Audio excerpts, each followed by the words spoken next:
Praise the Lord. आज आप एक हिस्ट्री को देख रहे हो। ये वो जगह है जहां पर पौलुस अपनी तीसरी मिशनरी यात्रा के दौरान वो यहाँ पर आया था। इस जगह का नाम है सामोस, जो कि प्रेरितों के काम 20 उसकी 15 आयत में आप जब पढ़ते हैं, आप इस सामोस को पढ़ते हैं जहां पर पौलुस अपनी मिशनरी यात्रा के दौरान यहां से वो निकला था। जिस मेन जगह के ऊपर मैं जा रहा हूं आज, वो यहीं से होकर निकलती है। उसका नाम है पतमुस नामक टापू। वही टापू जहां प्रभु यीशु मसीह ने प्रकाशित वाक्य को अपने चेले यूहन्ना को दिया।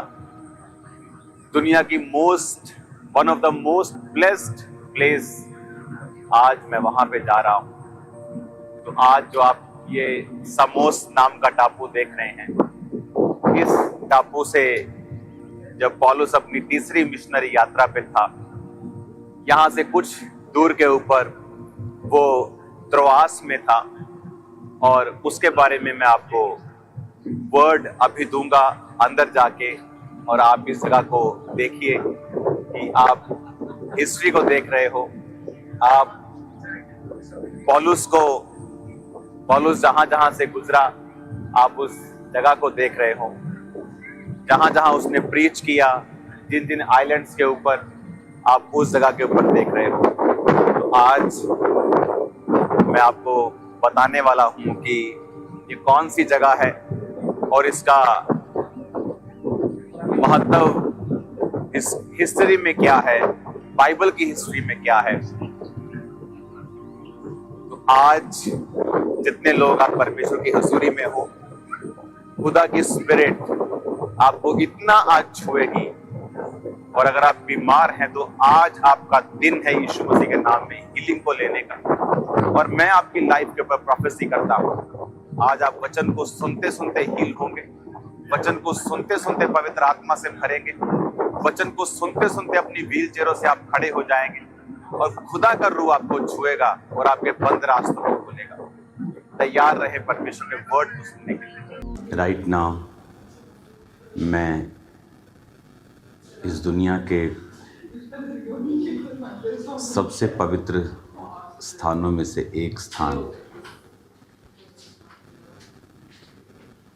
वो गुफा जहाँ पर प्रभु यीशु मसीह ने अपने दास यूहन्ना को दर्शन दिए थे, मैं उसी गुफा में अभी मौजूद हूँ।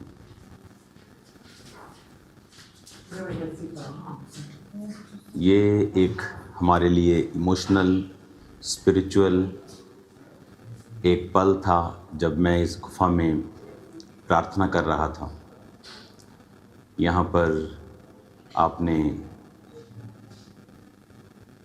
वीडियो में साथ साथ देखेंगे वो जगह जहाँ पर यूहन्ना ने अपना सिर रख के वो रेस्ट करता था, और जहाँ वो हाथ रख के प्रार्थना के लिए घुटनों के भार बैठता उठता और उस हाथ से वो सहारा लेता था। और वो जगह जहाँ पर उसने उस प्रकाशित वाक्य को लिखा। इस समय मैं ग्रीस में हूँ, और जिस समय यूहन्ना परमेश्वर का संत प्रेरित यूहन्ना जब यहाँ पर आए सन 95 में, आज से 1900 साल पहले, तो वो जब यहाँ आए तो वो इफिसुस की कलीसिया के वो पास्टर थे। वो कलीसिया आज भी है, वो कलीसिया तुर्की में है। मैं इस समय तुर्की के बॉर्डर पर हूँ। ये जगह तुर्की से कुछ ही किलोमीटर की दूरी पे है, और मैं ग्रीस के अंदर हूँ। ग्रीस और तुर्की का एक तरह का बॉर्डर है। और वो 7 कलीसियाएँ जो प्रकाशित वाक्य में जिनको परमेश्वर ने मैसेज दिया, वो इफिसुस, वो स्मरना, फिलाडेल्फिया, वो सभी 7 चर्चेस जो हम प्रकाशित वाक्य में पढ़ते हैं, रेवलेशन में पढ़ते हैं। जब हम रेवलेशन 1 उसकी 11 में पढ़ते हैं तो उसमें लिखा, जो कुछ तू देखता है उसे पुस्तक में लिखकर 7 कलीसियाओं के पास भेज दे, Ephesus, Smyrna, Pergamum, Thyatira, Sardis, Philadelphia और लौदीकिया को। तो इन 7 कलीसियाओं को अगर आप देखेंगे तो वो यहाँ से कुछ ही किलोमीटर की दूरी पे हैं और वो तुर्की में पड़ती हैं। और इस मैसेज को देने से पहले परमेश्वर ने मुझसे कहा था कि कलीसिया को बोल कि वो सब बीमारों को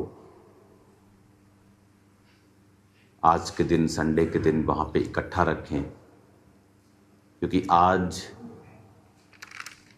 अब अपनी ज़िंदगी के उस मसे को, उस हीलिंग को और उस डिलीवरेंस को आप पा के जाएंगे और आपकी स्पिरिचुअल लाइफ जो है वो सेम नहीं रहेंगी। मैं उसी गुफा में मौजूद हूँ जहाँ पर परमेश्वर ने अपने दास संत यूहन्ना को दर्शन दिया था। वो मेरे पीछे जो गुफा का स्थान है वो आप वीडियो में साथ साथ देखेंगे, जहाँ पर वो रेस्ट करता था, जहाँ पर वो अपने हाथों से सहारा लेके खड़ा होता था और जहाँ पर उसने उस प्रकाशित वाक्य को लिखा कि संत यूहन्ना जब तुर्की में प्रीच करते थे, जिसे एशिया माइनर बोला जाता है, तब आप बाइबल में उसे एशिया माइनर के नाम से पढ़ते हैं, जो मॉडर्न डे का, आज का तुर्की है। तो वहाँ की गवर्नमेंट जो थी वो उनसे बहुत इनसिक्योर हो गई थी, क्योंकि उनका प्रभाव जो था वो बहुत बड़ा था। तो उन पर फॉल्स एक्यूजेशन लगाकर उनको मारने की कोशिश की गई, और जब उनको उबलते हुए तेल में डाला गया और वहाँ उनका बाल भी बांका नहीं हुआ तो वो डर गए और इस पतमुस नामक टापू पर उन्हें बाकी कैदियों के साथ, क्योंकि यहाँ पर छोड़ दिया जाता था, ये बहुत दूर है। आज मैं एक शिप के सहारे से यहाँ पहुँचा हूँ और मैंने जो पहले आपको वचन दिया समोस से, जहाँ पर पौलुस अपनी तीसरी मिशनरी यात्रा के दौरान रुके थे, और आज जब समोस से हम यहाँ आए तो बहुत दूर ये आइलैंड है। और एक चीज़ जो मैं आपको दिखाना चाहता हूँ, अगर आप मेरे संग मुझे फॉलो करें तो मैं आपको ये दिखाना चाहता हूँ कि तो जब पतमुस टापू, मैं आपको ये गुफा से दिखा रहा हूँ जहाँ पर यूहन्ना ने लिखा था, और ये बिल्कुल मेरे सामने आप देख सकते हैं। अगर आप देखें जहाँ ये आदमी जा रहा है, ये वो गुफा है, ये अंदर। तो आप पूरी वीडियो में, मैं वहाँ पे था तो आप उसको देखेंगे साथ साथ वीडियो में। तो ये वहाँ पर हम अपने शिप को देखते हैं, और अगर आप देखेंगे इस पतमुस नामक टापू को, और इसको मैंने बड़े ध्यान से देखा है, वो समंदर अटैच है इसके साथ, और ये सारा एक ही टापू है, और ये पतमुस के साथ एक और टापू है। लेकिन ये अगर आप टापू बड़े ध्यान से, मैंने इसकी स्टडी की, अगर आप देखेंगे तो इसमें जितने पेड़ आपको नज़र आ रहे हैं ये सब बाद में लगाए गए हैं। ये आपको छोटे छोटे पेड़ जो नज़र आ रहे हैं ये सदियों से यहाँ नहीं है। और अगर आप ओरिजिनली इस टापू को देखेंगे तो ये ओरिजिनल ये ऐसा टापू था। जब यूहन्ना यहाँ संत आए होंगे तो ये वो इस तरह से दिखता था। ये एक बंजर प्रकार का ये टापू था। बहुत कम प्रकार के यहाँ उस समय फल रहे होंगे, बहुत कम प्रकार के खाने के यहाँ पर स्थान होंगे, क्योंकि जितने पेड़ अभी आप देख रहे हो मेरे आसपास ये सभी अभी के लगाए गए हैं, और ये छोटे छोटे पेड़ जो आप देख रहे हो। और जैसे जैसे यहाँ लोग आते रहे, विजिटर आते रहे, होटल्स बनते रहे, तो घर बनते रहे, लेकिन जब वो यहाँ पर भेजे जाते थे तब यहाँ वो मरने के लिए भेजे जाते थे, क्योंकि यहाँ पर और जो लोग गवर्नमेंट के खिलाफ काम करते थे, जो लोग गवर्नमेंट के खिलाफ होते थे, जो लोग सरकारी नीतियों के खिलाफ खुलकर बोलते थे, उनको इस टापू पर छोड़ दिया जाता था, जिनको वो मार भी नहीं सकते थे और जिनको छोड़ भी नहीं सकते थे। तो इस टापू पर आकर भूख से थोड़े दिनों, महीनों और हफ्तों के अंदर उनकी मृत्यु हो जाया करती थी, क्योंकि यहाँ पर इनफ खाना मौजूद नहीं था।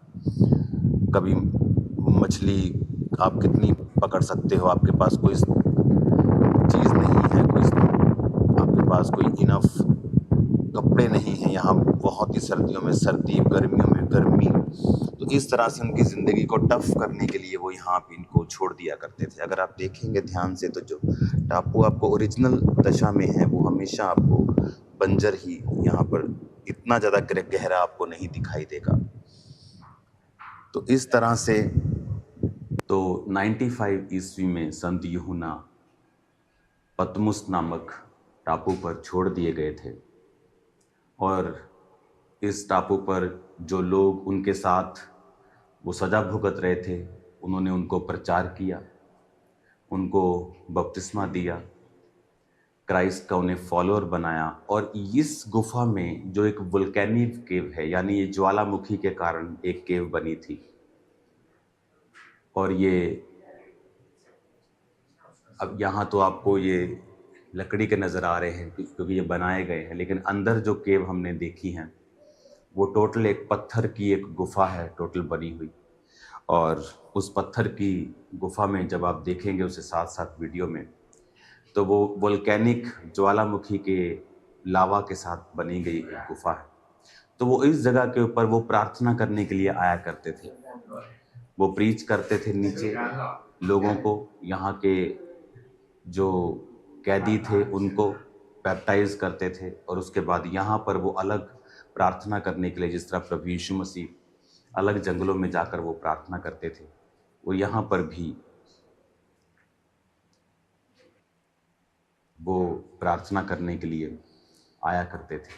तो जब वो प्रार्थना करने के लिए यहाँ पर आते थे तो तब परमेश्वर ने उनको यहाँ पर दर्शन दिया था, और उस दर्शन के दौरान जिस जगह पर वो प्रकाशित वाक्य पुस्तक लिखी गई, उस जगह को भी आप अभी देख रहे होंगे वीडियो में। एक बहुत स्ट्रॉन्ग मैसेज है जो परमेश्वर हमें देना चाहता है, और ये बहुत ही स्ट्रॉन्ग मैसेज परमेश्वर हमें देता है। क्या पता चलता है, 95 में जब वो यहाँ पे आए और परमेश्वर का प्रकाशित वाक्य उन्होंने हासिल किया, उसके बाद जिस सरकार ने उनको पनिश किया था उस व्यक्ति की डेथ हो गई, और उसके बाद जो नया राजा वहाँ बैठा वो क्रिश्चियंस के लिए थोड़ा दर्द रखता था, उनके साथ कोऑपरेट करता था। उसके बाद संत यूहन्ना को वापस उसी स्थान पर बुला लिया गया और वो यहाँ से चले गए, और वहाँ पर फिर वो अपनी ज़िंदगी के बाकी बुढ़ापे के दिनों को उन्होंने बिताया। इसका मतलब हमारी लाइफ में आने वाली परसिक्यूशन, सताव भी एक गहरे और एक दूरदर्शी मकसद के साथ वो हमारे जीवन में आते हैं, जो हमें दिखाते हैं विज़न को, और कुछ ऐसा स्थापित कर जाते हैं जो आप किसी भी तरह से स्थापित नहीं कर सकते, अपनी प्रार्थनाओं से भी नहीं कर सकते। मैं आपको बताना चाहता हूँ, जिस ग्रीस देश में मैं मौजूद हूँ, यीशु मसीह के जन्म से 350 साल पहले यहाँ एक राजा हुआ था जिसका बहुत नाम है अलेक्जेंडर द ग्रेट। वो राजे ने अपनी छोटी उम्र में ही इस पूरे एरिया को कैप्चर कर लिया था।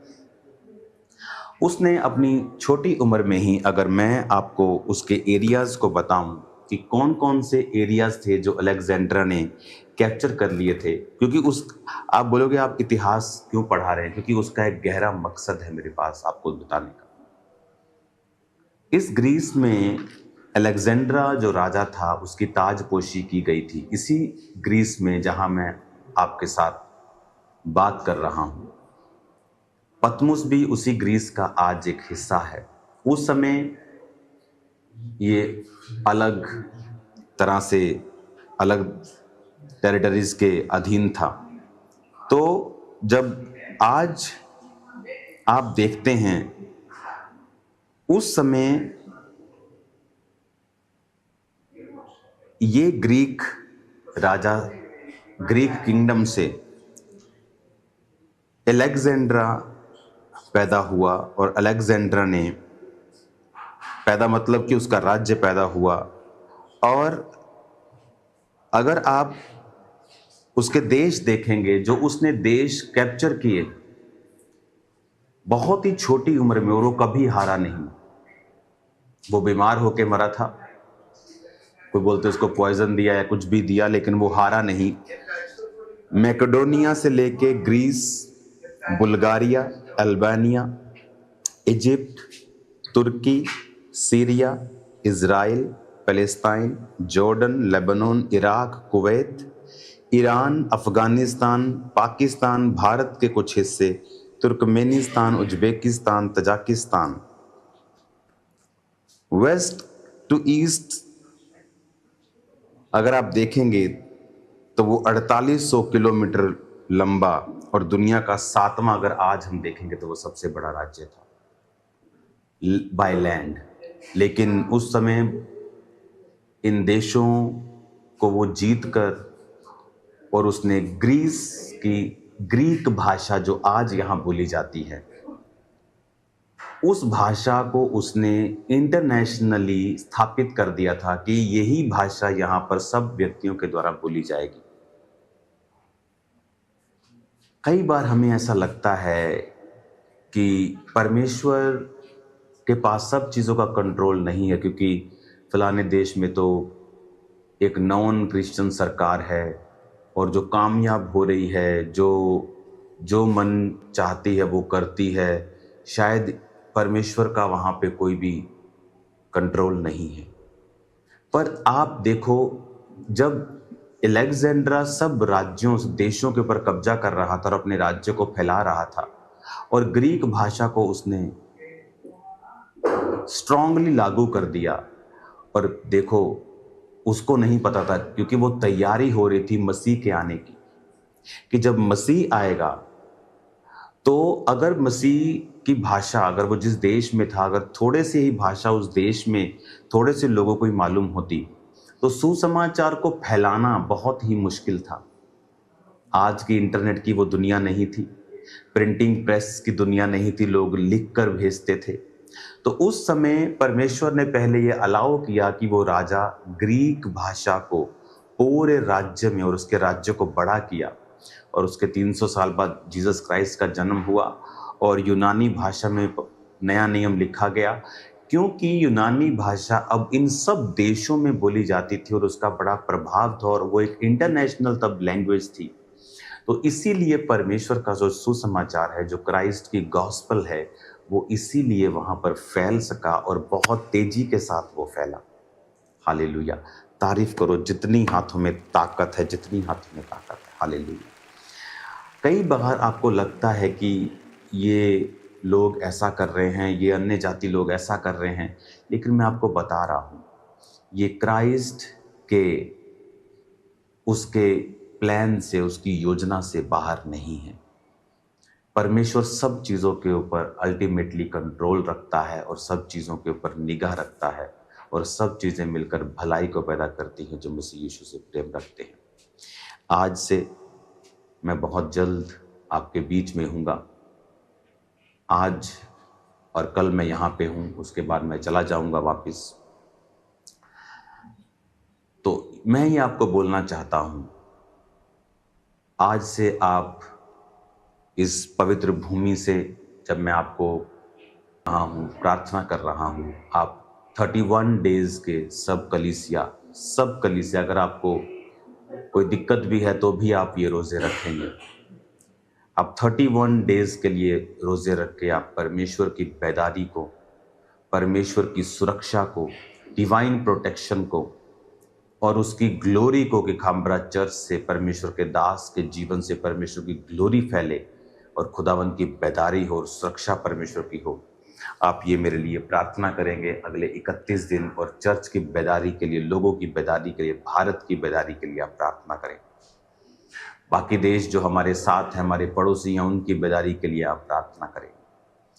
आप इस समय जो देख रहे हैं ये नॉर्मल नहीं है। आज मैं उस गुफा के अंदर से आपको प्रीच कर रहा हूं, ये एक बहुत बड़ा प्रिविलेज है।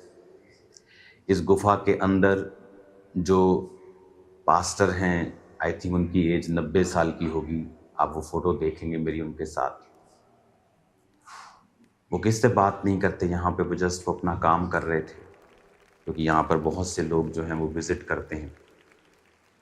तो मेरी एक छोटी सी मुलाकात के दौरान उन्होंने मुझे बहुत प्यार दिया, अपनी ब्लेसिंग, क्योंकि वो यहाँ पे रोज़ मीटिंग करते हैं इस केव के अंदर जहाँ पे परमेश्वर ने दर्शन दिया था।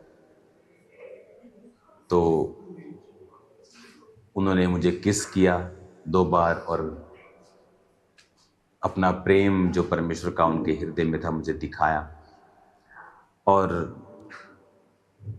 इस जगह से प्रीच करना ये पॉसिबल नहीं है, ये खुदा का डिवाइन फेवर है जो आप आज देख रहे हो।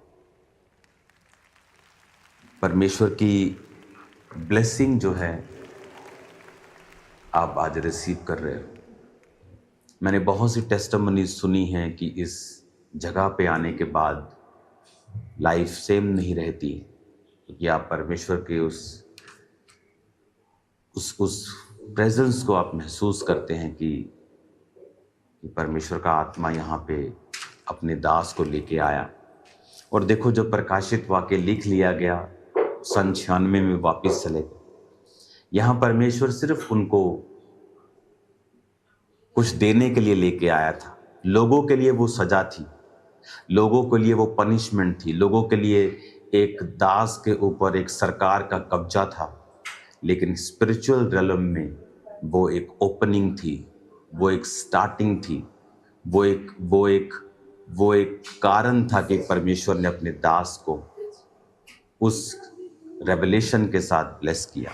उस जगह को भी आप देखेंगे कि जब परमेश्वर की आवाज़ तुरही के साथ उसे सुनाई दी थी, तो उस चट्टान में 3 दरारें पड़ गई थी अंदर, और वो दरारें अंदर पड़ गई थी, और दरारें आज भी वहाँ मौजूद हैं, जो त्रिएकता को यानी बाप, बेटा, पवित्र आत्मा को दर्शाती हैं, जो फादर को, सन को और होली स्पिरिट को दर्शाती है। हालेलुया।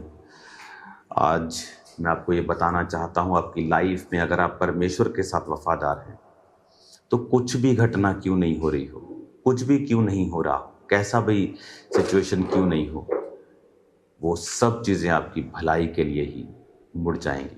आज इस फेक दुनिया में फेक लोग, fake believers, fake pastors, fake apostles और फेक सर्वेंट्स की दुनिया में, जहाँ पर लोग फेसबुक को भविष्यवाणियाँ करने के लिए इस्तेमाल करते हैं, जहाँ लोग मसीह को बेचने के लिए इस्तेमाल करते हैं, जहाँ लोग अपनी पोजीशंस का फ़ायदा उठाते हैं, जहाँ लोग फेक हो चुके हैं, जिन्हें परमेश्वर की परवाह नहीं है, जिन लोगों की परवाह है, जो परमेश्वर को खुश नहीं करना चाहते हैं, जो सिर्फ लोगों को हैप्पी करना चाहते हैं, चाहे उन्हें उसके लिए पाप करना पड़े, व्यभिचार करना पड़े, चोरी करनी पड़े, चाहे उनको गलत रीति से ही परमेश्वर का नाम ले लेकर कुछ बोलना पड़े। हम उस दुनिया में रहते हैं। ये ऐसी दुनिया है, ये बन गई है ऐसी, लेकिन असल में ऐसी दुनिया नहीं है जो परमेश्वर की। आज इस स्थान से मैं आपको ब्लेस्ड घोषित करता हूँ और आपके लिए प्रार्थना करता हूँ कि आपकी जिंदगियां क्राइस्ट में, वर्ड में मजबूत हो जाएं, आपकी जिंदगियां परमेश्वर के चरित्र के मुताबिक हो जाएं, कि आप परमेश्वर के नाम को फैला सकें। परमेश्वर ने आपको एक बड़ा दर्शन दिया है, मुझे एक बड़ा दर्शन दिया है। उस दर्शन के मुताबिक आप प्रार्थना करें कि परमेश्वर मेरे रास्तों को ओपन करे और वो गॉस्पल को हम पूरी दुनिया में और भारत में और भारत के सब पड़ोसी देशों में दे सकें। आज जब इस पतमुस नामक टापू में और उसके बाद उस गुफा के अंदर से, जहां पर परमेश्वर के दास संत यूहन्ना ने दर्शन पाया था, इस परमेश्वर की प्रेजेंस में मैं आपको बोल रहा हूँ, आपकी जिंदगी आज से सेम नहीं है यीशु मसीह के सामर्थ्य नाम में। आज मैं अपने परिवार के साथ यहाँ मौजूद हूँ और परमेश्वर ने हमारी अगुवाई की कि इस अगस्त महीने में जो मेरा मसीह में आने का महीना है, कि जब मैं आपके पास इंडिया में आऊँ तो मैं पहले यहाँ पर आकर इस पवित्र जगह को देखूं और इसको महसूस करके मैं आपको बताऊं परमेश्वर के बारे में। God bless you all. अब मैं ये चाहता हूं कि मैं आप लोगों के लिए यहाँ से प्रार्थना करूं और आपको बताऊं कि कुछ भी ऐसा नहीं है जो परमेश्वर के हाथों में नहीं है, कुछ भी ऐसा नहीं है जो परमेश्वर के कंट्रोल में नहीं है। हर बात मिलकर भलाई को पैदा करती है और आप परमेश्वर की भलाई को देखने वाले हैं यीशु मसीह के सामर्थ्य नाम में। और आज मैं आप लोगों के लिए प्रार्थना करना चाहता हूं